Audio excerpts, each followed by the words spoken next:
ओ, recording कर लीजिए on. Standard Gibbs energy हम पता यू क्या कहते हैं यू प्लस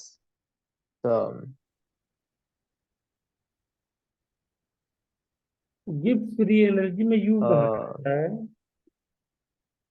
सॉरी सॉरी एक मिनट। रिएक्शन की गिब्स फ्री एनर्जी निकालने का जो फॉर्मूला है स्टैंडर्ड, वो सिंपली है Gibbs free energy of product minus Gibbs free energy of reactant. अच्छा रिएक्शन का पूछ रहे थे, ओके।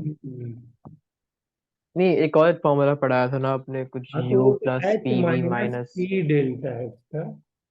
हाँ वो है। हम्म, वो ये चेक करने के लिए है कि हमारा रिएक्शन या प्रोसेस स्पॉन्टेनियस है या नहीं है। हाँ सर। हम्म, वो ये वाला है, ये रहा।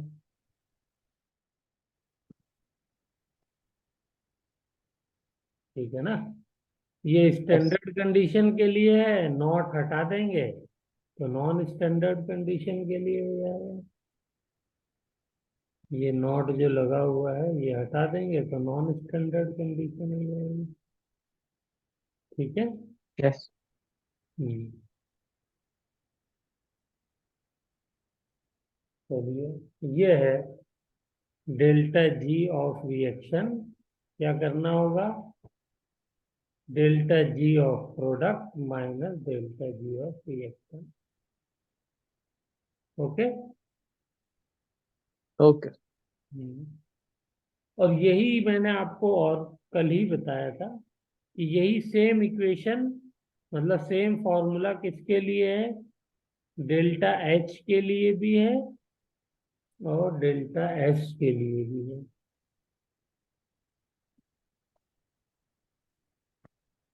तो डेल्टा एच ऑफ रिएक्शन निकालना होगा तो क्या करना पड़ेगा? Delta H not of product minus delta H not of reactant. React. यही सेम एंट्रोपी के लिए हो जाएगा, वहां पे एंट्रोपी की टर्म्स आएंगी। Yes sir. तो तीनों फार्मूले बिल्कुल एक जैसे हैं, इसलिए याद करने में कोई दिक्कत नहीं है। ठीक है। Okay sir.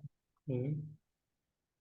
और एक चीज और क्या बताई थी ऊपर टेबल, कि डेल्टा जी नॉट और डेल्टा एच नॉट, यानी Gibbs free energy at standard condition and enthalpy at standard condition, जो एलिमेंट्स यस सर। हैं उनकी, जो नेचर में जिस फॉर्म में वो पाए जाते हैं उस फॉर्म में उन एलिमेंट्स के लिए हम लोग स्टैंडर्ड एंथैल्पी और स्टैंडर्ड गिब्स फ्री एनर्जी की वैल्यू को जीरो लेते हैं। Okay sir. ये टेबल भी लिखवाई थी ना यहाँ पे। हाँ ये सर। तो ये आपको टेबल थोड़ा सा रिवाइज करते रहना पड़ेगा। Yes sir. और यही delta G not of reaction की वैल्यू अगर नेगेटिव आ गई तो हमारा रिएक्शन स्पॉन्टेनियस माना जाएगा, और अगर पॉजिटिव आई तो रिएक्शन क्या माना जाएगा? Non spontaneous. ठीक है। Okay sir. नॉन स्पॉन्टेनियस का मतलब क्या हुआ? सर इसका मतलब सर, नॉन स्पॉन्टेनियस सर मतलब अपने आप नहीं होगा, रिएक्शन एक्सटर्नल उससे होगा, मतलब हमें एक्सटर्नल हाँ, वर्क करना पड़ेगा। यानी बाहर से हमको कुछ एनर्जी देनी पड़ेगी कंटिन्यूअस, तब वो होगा। Yes sir. हम्म, यहाँ देखिए वही ऊपर वाला फॉर्मूला यहाँ भी लिखा हुआ है। Yes sir. Enthalpy change of reaction is equal to enthalpy of product minus enthalpy of reaction. React. अब देखिए ये रिएक्शन में गिव्स फ्री एनर्जी ऑफ रिएक्शन आपको निकालना है, जल्दी से इसको कर डालिए। देखिए हो गया, हो जाएगा। आपको कहीं कोई दिक्कत तो नहीं आ रही है? नहीं सर। अभी तो आपने देखा भी नहीं होगा, कैसे आपने पहले ही दिखा दिया? ये देखा हुआ है नहीं पहले। सर, आसान तो है, मतलब नजर आता है सर। हम्म। ये जीरो क्यों लिखा है डेल्टा जी नॉट इन दोनों के लिए, हाइड्रोजन और क्लोरीन के लिए?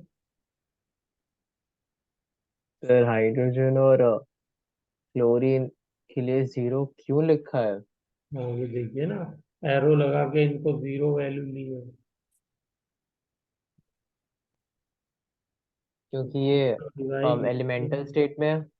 हाँ ये अपनी नेचुरल एलिमेंटल स्टेट में है, जिसमें इनकी वैल्यू क्या होती है, जीरो। ठीक है ना? Yes sir. हम्म। चलिए ये वाला क्वेश्चन देखिए, जल्दी से बताइए।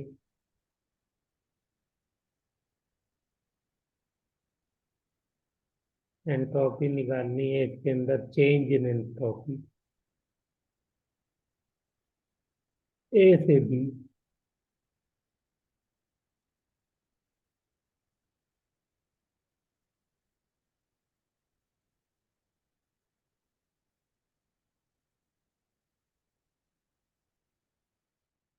समझ में आ रहा है कैसे करना है?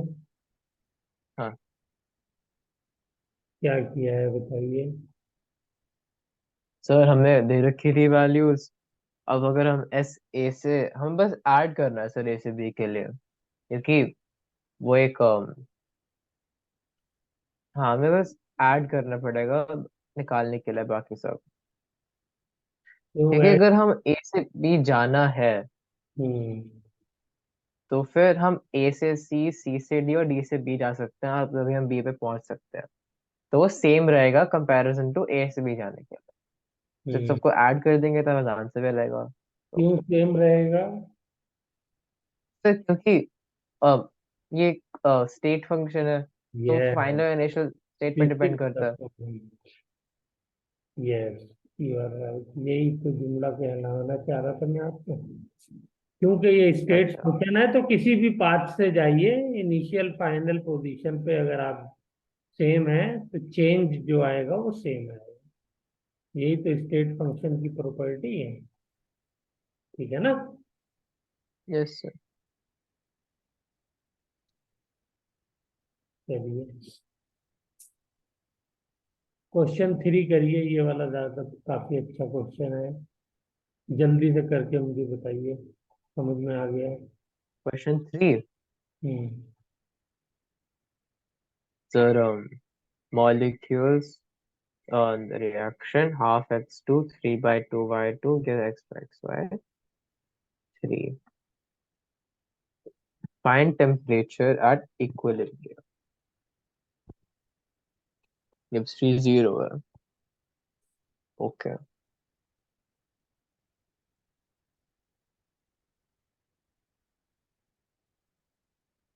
हमें x2 की वैल्यू, ओके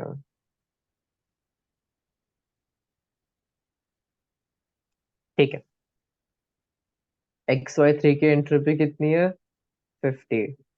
तो मतलब 50 minus 3 by, sorry, 50 minus 30, 20 minus 20 minus 50 minus 20 minus, और नहीं sorry, 50, 50 minus 30, 20 minus 3/2 40, 3/2 43, 23 into 20 60, 20 minus 60 minus 40। Yes sir. तो हाँ सर, -40 एंट्रोपी चेंज। और आपने डेल्टा एच उसमें लिख दिया था -30। हम्म। तो -30 और -40, 3/4।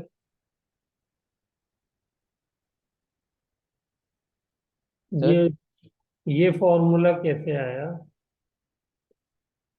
कौन सा sir? T is equal to delta H upon delta H. Sir हमने गिब्स पे एनर्जी 0 दे रखी है, और डेल्टा एच को डेल्टा एच क्यों माइनस डी जीरो दी डेल्टा हुई एस। है क्या क्वेश्चन में गिब्स फ्री एनर्जी? हाँ, आपने दी थी सर 0। कहाँ जीरो लिखी हुई है? यहाँ तो कहीं लिखी नहीं है। लिखा तो हुआ है सर, डेल्टा जी 0। अच्छा, ये जीरो लिखा हुआ है। ये क्वेश्चन में नहीं दिया हुआ है, ये मैंने लिख दिया है। अरे, क्यों जीरो है बताइए? क्योंकि इक्विलिब्रियम पे है। ये दिमाग में था, तो वही बात मैंने यहाँ पे लिख दी थी। तो ये आपको खुद से कंक्लूड करना था। ठीक है ना? Okay sir. उससे ये फॉर्मूला बन गया हमारा।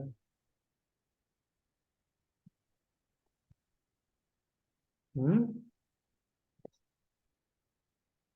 और इस फॉर्मूले में फिर हमने डेल्टा एच की वैल्यू रख दी, 30 किलो जूल है। तो 30 × 10⁻³ और एंट्रोपी कितनी आई है? 40 जूल। तो डिवाइडेड बाय 40, माइनस माइनस ऊपर दोनों साइन कैंसिल हो गया, टेम्परेचर आ गया। चलिए, यस सर। अब आते हैं थर्मोकेमिस्ट्री। तो थर्मोकेमिस्ट्री जो है वो क्या है? ये हमको बताता है किसी भी रिएक्शन में हीट चेंज या एंथैल्पी चेंज क्या हो रहा है। तो ये एक्सो एंडो तो हम लोग जानते ही हैं। Factors affecting heat of reaction, ये भी हम लोग जो है वो सब जानते हैं। अगर आर से पी जा रहे हैं तो हीट ऑफ रिएक्शन या चेंज ऑफ एंथैल्पी अगर पॉजिटिव है तो हम उल्टा जाएंगे, प्रोडक्ट से रिएक्टेंट बनाएंगे तो क्या हो जाएगी? एंथैल्पी ऑफ रिएक्शन नेगेटिव हो जाएगी। नेगेटिव। ठीक है ना? Yes sir. और अगर 1 मोल के लिए मान लीजिए एक्स जूल एनर्जी रिलीज हो रही है, तो एन मोल के लिए कितनी रिलीज होगी? N times. And time. और वही मैं नंबर को फ्रैक्शन में ले लूंगा, तो 1/n टाइम्स हो जाएगी वही एनर्जी। ठीक है ना? Yes sir. हम्म। ये बताइए, ये क्या लिखा हुआ है थर्ड वाला पॉइंट? ये काफी इंपॉर्टेंट है।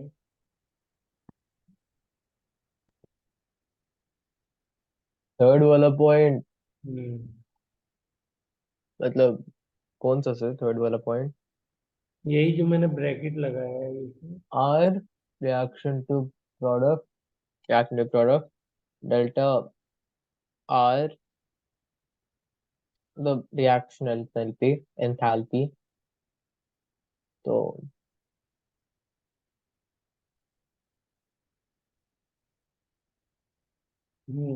इसमें हमने एक ये मिनट सर। किया है कि रिएक्टेंट से प्रोडक्ट मान लिया कुछ भी, आर से पी बन रहा है, तो यहाँ पे 1 स्टेप में हो रहा है। कितना हो रहा है?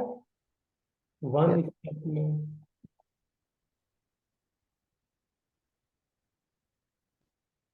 ठीक है ना?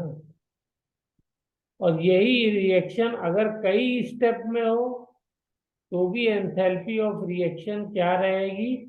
सेम रहेगी। ओके।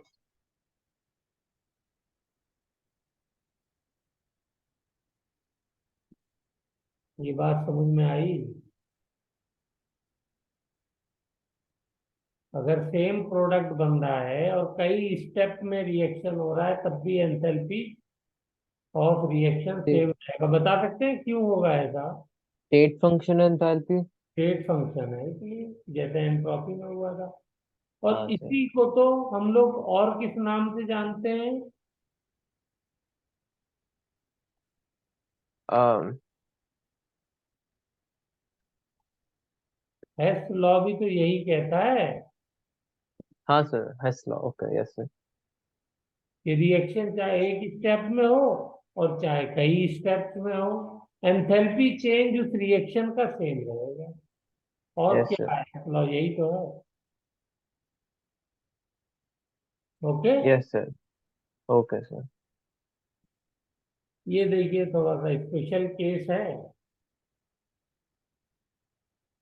टेम्परेचर से भी एंथैल्पी का और इंटरनल एनर्जी का जो रिलेशन है वो हमने लिख दिया है। इसके ऊपर क्वेश्चन कभी कभी बुक्स में मिल जाता है, तो इसलिए भी लिखवा दिया था। और ये इसको ओके जल्दी solve करके बताइए, समझ में आ रहा है क्या रिलेशन है? सर। अगर टेम्परेचर मान लिए सिस्टम का T1 है, ठीक है, बस तो सिस्टम या है। कोई भी रिएक्शन ही समझ लिए, क्योंकि रिएक्शंस की बात कर रहे हैं, तो कोई रिएक्शन जो है T1 पर हम करा रहे हैं, तो उसके अंदर एंथैल्पी चेंज जो आ रहा है वो H1 आ रहा है, और internal energy yes sir. Change U1 आ रहा है। उसी रिएक्शन को अगर मैंने T2 टेम्परेचर पे चेंज कराया, तो सपोज उसका एंथैल्पी चेंज H2 आ रहा है, और इंटरनल एनर्जी चेंज U2 आ रहा है। Okay sir. तो इसके अंदर अगर मैं दोनों टेम्परेचर पे जो एंथैल्पी चेंज हुआ है उनके बीच में कितना एंथैल्पी चेंज हुआ, ये समझ में आया? एक तो एंथैल्पी चेंज हो गया किसी पर्टिकुलर टेम्परेचर पे, और एक एंथैल्पी चेंज ये हो गया कि दो अलग अलग टेम्परेचर पे जो एंथैल्पी चेंज हुआ है उनके बीच में कितना चेंज है, कितना डिफरेंस है। ये दोनों बात समझ में आई नहीं आई? आ गए sir। तो जैसे T2 पे ये वाली एंथैल्पी आई थी और T1 पे ये वाली आई थी, तो इन दोनों के बीच का क्या डिफरेंस है, ये अगर हमें निकालना है, तो इसका फॉर्मूला क्या है? Delta Cp T2 minus T2 T1। Minus T. ठीक है ना?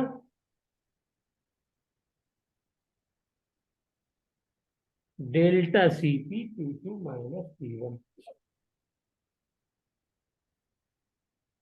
ये फॉर्मूला याद है ना कहाँ से आया था? ये फॉर्मूला हम लोग ड्राइव भी कर चुके हैं। H is equal to n C n P, कौन सी? टी या डेल्टा टी कर दिए, डेल्टा टी, डेल्टा एच। ये फॉर्मूला ड्राइव किया था ना at constant pressure. Yes sir. और एंट्रोपी का क्या फॉर्मूला ड्राइव किया था? एंट्रोपी का इंटरनल एनर्जी का, delta U is equal to n C V delta TV C. Delta T. ये रहा।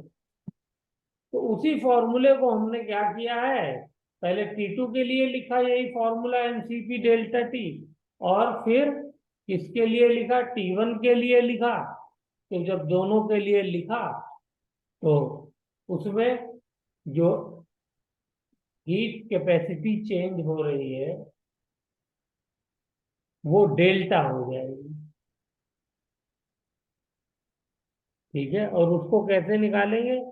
उसको ऐसे निकालेंगे, delta CP product minus delta CP reactance. Yes sir. Okay.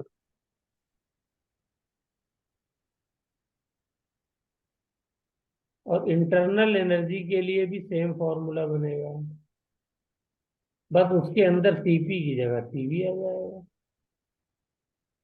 ठीक है। इस यस सर। लॉ को किरचॉफ्स लॉ कहते हैं। हाँ सर, वो इलेक्ट्रिसिटी में तो था किरचॉफ्स लॉ। हाँ, लेकिन ये थर्मोडायनेमिक्स में भी किरचॉफ्स लॉ है। मतलब सेम ही साइंटिस्ट थे। हाँ, सेम साइंटिफिक। ठीक है। Okay sir. हम्म। अब ये next, enthalpy change at 400 Kelvin for the reaction. This ये कैलकुलेट करनी है, और 300 केल्विन के लिए दी हुई है। तो ऊपर वाला फॉर्मूला इसमें यूज होना है। कर लेंगे नहीं कर लेंगे? कर लेंगे सर। हम्म। भाई वही डेल्टा H2 हाँ माइनस वही। T2 minus delta yes. H T1 करके, और एल CPCV वाला फॉर्मूला लगा देंगे। ठीक है। और ये CP की वैल्यूज दी हुई है, ये रही।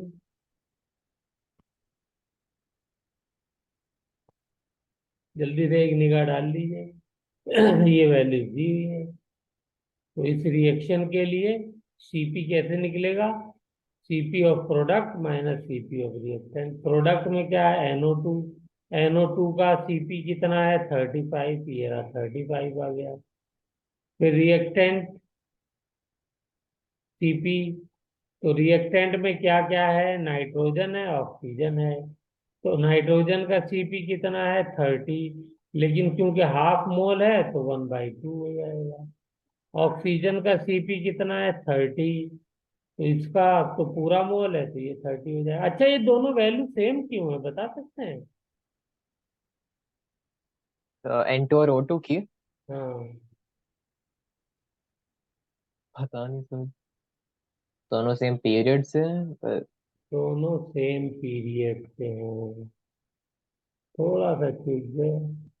दोनों डाई एटॉमिक हैं, तो डाई एटॉमिक होंगे तो CPCV जो है वो दोनों के लिए सेम होगा ना। अभी तो हाँ sir. Degree of freedom calculate किया था। डिग्री ऑफ फ्रीडम सेम होगा तो CV सेम होगा। CV सेम होगा तो CP भी दोनों का सेम निकलेगा। Yes sir. क्योंकि वो तो नंबर ऑफ आइटम पे डिपेंड करता है ना। हाँ सर। तो यहाँ से डेल्टा CP निकाल करके, और वही ऊपर वाले फॉर्मूले में रख दिया हमने, ये रहा। देखिए, और आंसर आ गया। ठीक है बेटा। Yes sir. ओके। अब ये वाला एक इम्पोर्टेंट है। इसके ऊपर क्वेश्चन पूछे जाते हैं कई बार। Enthalpy of formation. तो ये वही फॉर्मूला है, कोई भी रिएक्शन, जो भी कंपाउंड बनाना है, तो हम उसको क्या करते हैं? उसकी एलिमेंटल फॉर्म से बनाते हैं। ठीक है। Okay standard sir. Heat of formation भी इसको कहते हैं, F लगा देते हैं इसके साथ। स्टैंडर्ड है तो नॉट लगा देते हैं, या स्टैंडर्ड एंथैल्पी ऑफ फॉर्मेशन भी कहते हैं इसको। तो देखिए, यस इसकी सर। डेफिनेशन क्या है? Enthalpy change in the formation of 1 mole 1 mole of a of a compound. compound from its constituents elements in standard state। Okay sir. ठीक है। हम्म। चलिए, अब जैसे मान लीजिए मैं ये HCl बना रहा हूँ, गैस।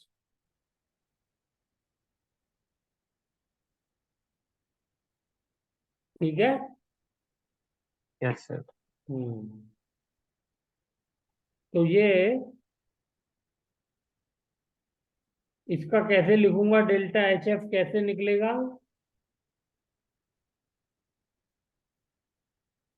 इसका डेल्टा एच एफ, बताइए। ये एलिमेंटल, मतलब एलिमेंटल स्टेट में है तो फिर तो सर हम वही वाला फॉर्मूला लगा सकते हैं। कौन सा? अ, एक minute sir. Hmm. Delta H F products negative delta H F reactant, ये था। हम्म।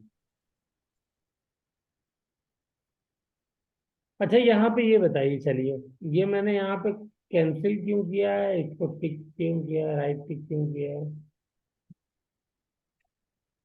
Okay sir. देखो। सर क्योंकि हम्म। फर्स्ट वाले में, एक मिनट।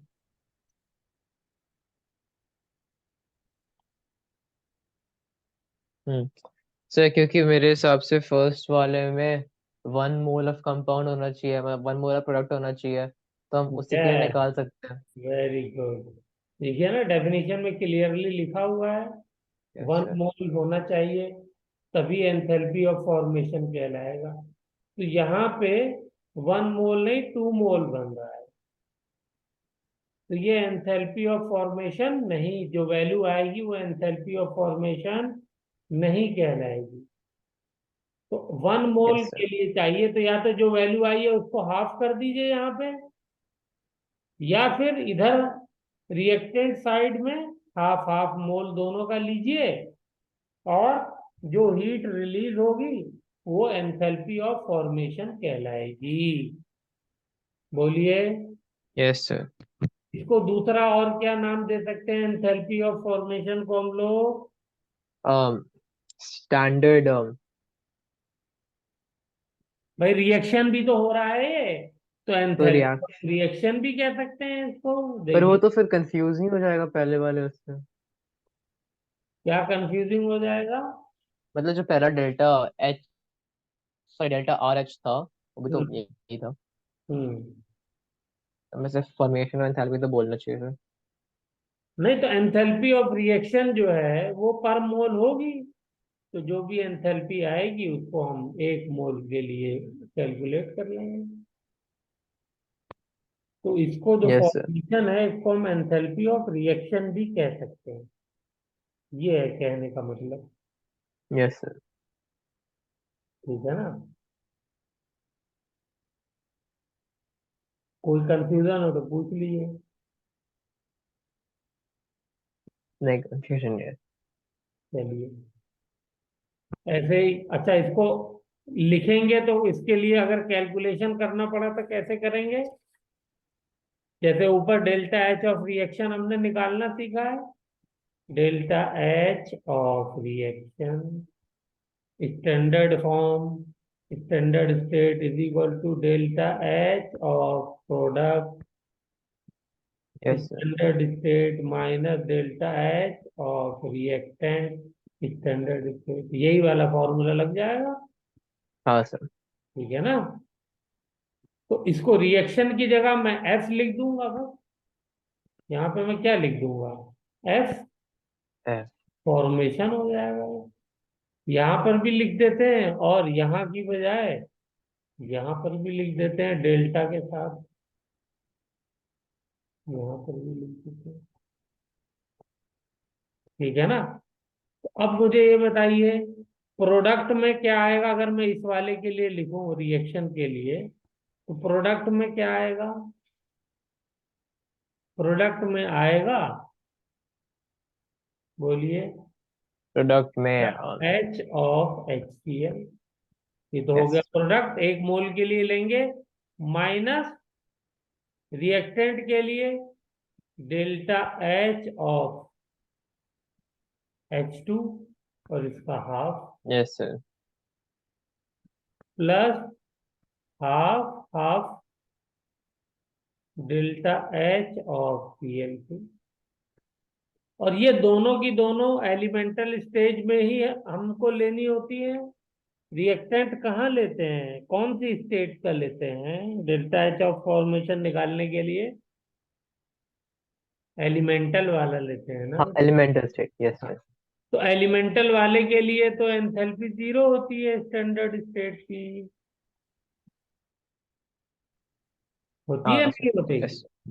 हाँ सर, जीरो। इसलिए हम लोग क्या करेंगे, इसको जीरो ले लेंगे। जीरो ले। तो ये वाली वैल्यू जीरो हो जाएगी। ठीक है ना? Yes sir. बस,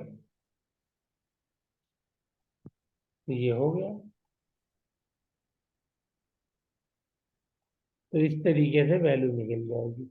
ऐसे सिमिलरली इसको देख लीजिए, ये भी समझ में आ रहा है? Yes sir. हम्म। ये वाला रिएक्शन क्यों गलत लिखा हुआ है डेल्टा एच एफ फॉर्मेशन के लिए? सर ये वाला इससे जल्दी ब्रोमीन लिक्विड में पाया जाता है, एक्सेप्शन होता है वो। हाँ, ये तो गैस में लिखा हुआ है यहाँ पर, और होना क्या चाहिए, लिक्विड में होना चाहिए। इसलिए जो है वो हमने एलिमेंटल फॉर्म नहीं ली है ना इसमें। Yes sir. एलिमेंटल फॉर्म मतलब नेचुरल फॉर्म, जिसमें नेचर में पाया जाता है, तो इसलिए ये गलत होगा। ठीक है। ऐसे ही देखिए यहाँ पर कई और रिएक्शन लिखे हुए हैं। ठीक यस सर। है। Yes sir. क्या ये वाला सही है रिएक्शन? कौन सा सर? फर्स्ट वाला हाँ सर। है। कार्बन डायमंड में पाया जाता है सर, तो सही है सर। एलिमेंटल फॉर्म इसकी डायमंड नहीं है बेटा, ग्रेफाइट है, तो इसलिए ये। सर डायमंड लिखा है ना वहाँ पे हाँ। तो डायमंड तो डायमंड होता है। हाँ तो अगर हम ये कहेंगे तो फिर इसके लिए वैल्यू जीरो नहीं होगी, तो रिएक्टेंट में इसकी वैल्यू दी होगी, वो लिखना होगा। ठीक है ना। Yes sir. ग्रेफाइट होता तो जीरो होती। और इसी तरीके से नाइट्रोजन है, तो देखिए इसका हम सब निकाल सकते हैं यहाँ पर, तो क्योंकि इक्वेशन 1 मोल के लिए नहीं है, तो ये हमें निकालनी होंगी वैल्यू। ठीक है, निकाल लेंगे। वही फॉर्मूला लगा के ऊपर वाला, ये रहा वो फॉर्मूला। Yes sir. हम्म। चलिए, ये वाला क्वेश्चन जल्दी से करिए, जिंक वाला।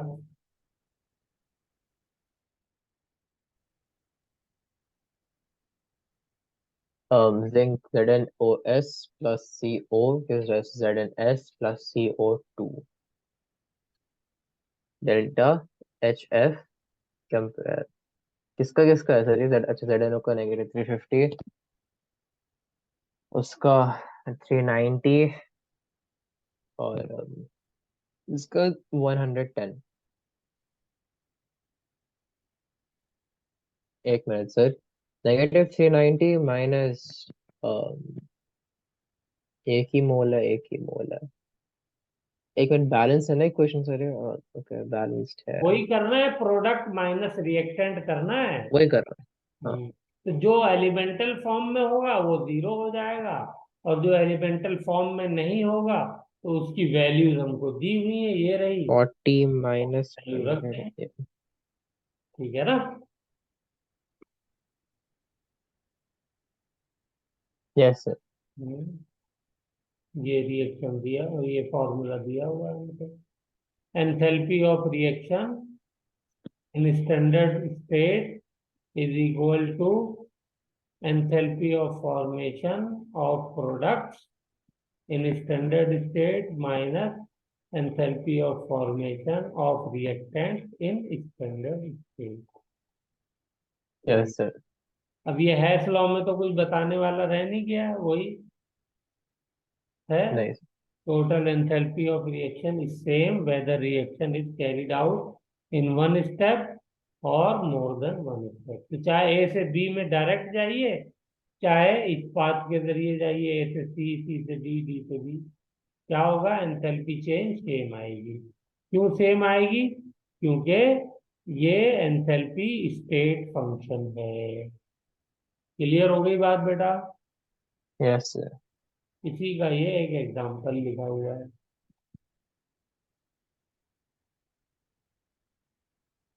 ठीक है। ओके। हम्म। इसमें दो रिएक्शन दिए हुए हैं, पहला और दूसरा, और क्या कहा? ये वाला रिएक्शन की एंथैल्पी निकालनी थी। तो इसका मतलब क्या है कि इन दोनों रिएक्शंस को आपको इस तरीके से ऐड और सब्ट्रैक्ट करना है कि ये वाला रिएक्शन बन जाएगा। ये ऑटोमेटिक अंडरस्टूड होगा। तो आप देखिए कैसे इसको करें कि ये थर्ड रिएक्शन आ जाए। तो पहले रिएक्शन से दूसरे रिएक्शन को सब्ट्रैक्ट कर दीजिए, 2 से मल्टीप्लाई करके, तो ये आंसर आ जाएगा। वही हमने किया है नीचे, और उसकी हाँ सर। एंथैल्पी की वैल्यू को भी उसी तरीके से हमने मैन्यू एडजस्ट कर दिया और आंसर आ गया। ठीक है बेटा। ओके। Okay sir. चलिए, ये क्वेश्चन था, ये तो आपने किया था, तो इसको जो है छोड़ देते हैं। अब सिमिलरली हीट ऑफ कंबशन है, तो इसमें कुछ नहीं है, एंथैल्पी ऑफ कंबशन, कोई भी कंपाउंड को आप ऑक्सीजन की प्रेजेंस में रिएक्शन कराएंगे तो उसको कंबशन कहते हैं, बस। ठीक है। यस। और इसमें जो एनर्जी रिलीज होगी उसको हीट ऑफ कंबशन कहेंगे। और सारी हीट जो हम लोग लेते हैं वो 1 मोल के लिए लेते हैं, चाहे फॉर्मेशन हो, चाहे रिएक्शन हो, चाहे कंबशन हो, आगे वेपोराइजेशन, फ्रीजिंग, फ्यूजन, सब्लिमेशन जो यस भी सर। पढ़ेंगे, एटोमाइजेशन है, वो सब के सब क्या होगी, 1 मोल के लिए होगी। ठीक है बेटा, कुछ पूछना तो नहीं है। नहीं सर। एंथैल्पी ऑफ डायल्यूशन यानी डिसॉल्व करना है, तो ये भी 1 मोल डिसॉल्व करेंगे। ठीक है। Yes sir. तो इससे जो अब एंथैल्पी हीट एब्जॉर्ब भी हो सकती है, रिलीज भी हो सकती है। तो इसको हम, इसकी वैल्यू के ऊपर अगर नेगेटिव आएगी तो कहेंगे रिएक्शन एक्सोथर्मिक है, प्रोसेस एक्सोथर्मिक है। और अगर हीट एब्जॉर्ब हो रही है तो कहेंगे प्रोसेस एंडोथर्मिक है। ठीक है ना। ये यस सर। वाला बहुत इंपॉर्टेंट है, ये एंट्रोपी में भी नहीं बताया था हमने। Enthalpy of transition, transition. इसमें मुझे एंट्रोपी को भी बताना है, तो ये अब लेक्चर दोबारा शुरू होगा तब बताएंगे। Okay sir.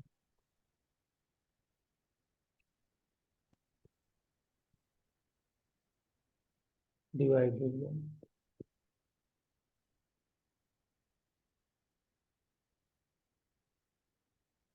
हम्म,